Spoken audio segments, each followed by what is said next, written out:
Dua buah truk bermuatan getah karet yang terguling di Jalan Baru, Jalan Lintas Timur Sumatera, Kecamatan Kayu Agung, Kabupaten Ogan Komering Ilir.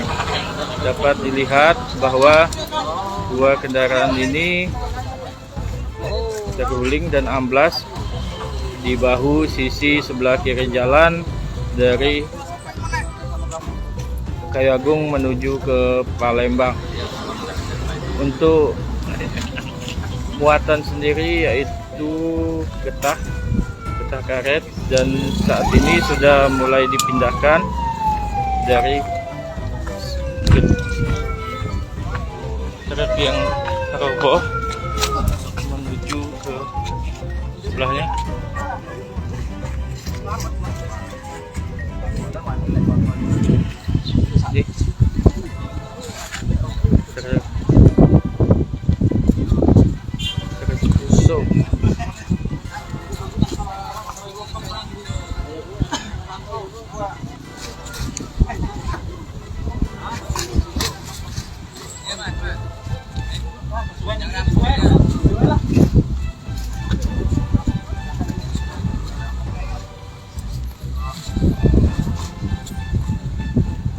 Ini sedang diangkut isi dari mobil.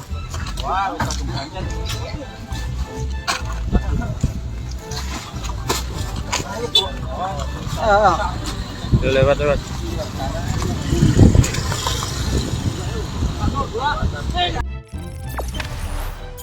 Jangan lupa subscribe, share, komen, dan like ya.